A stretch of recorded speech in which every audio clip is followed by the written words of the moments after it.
আমার স্ত্রীর একটা অ্যাকাউন্ট আছে, সেখানে 613 টাকা আছে। আমার নিজের দুইটা অ্যাকাউন্ট আছে।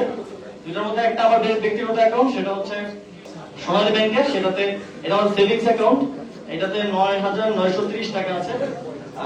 আর আরেকটা হচ্ছে আমার স্যালারি অ্যাকাউন্ট, যেটা আমার গভর্নমেন্টে থাকা অবস্থায় স্যালারি সহ গভর্নমেন্টের আরো যেই টিএডিএ সহ যেই লেনদেন, সেটা এই অ্যাকাউন্টের মাধ্যমেই হতো।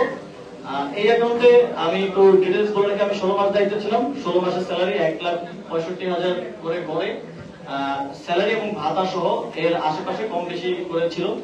এবং আমি 5টি বিদেশ সফরে গিয়েছিলাম। বিদেশ সফরের যে টিএডিএ বিল সরকারের পক্ষ থেকে দেয়, আপনারা জানেন, সেটাও এই অ্যাকাউন্টে এসেছে। সেটা গড়ে 4-5 লাখ 6-7 লাখ টাকা করে হবে 5টি বিদেশ সফরের।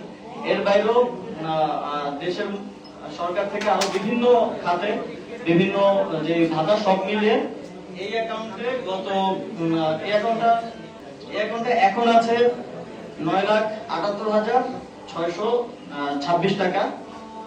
এবং এই অ্যাকাউন্টে মোট ট্রানজাকশন, মোট ক্রেডিট হয়েছে আমার স্যালারি সবকিছু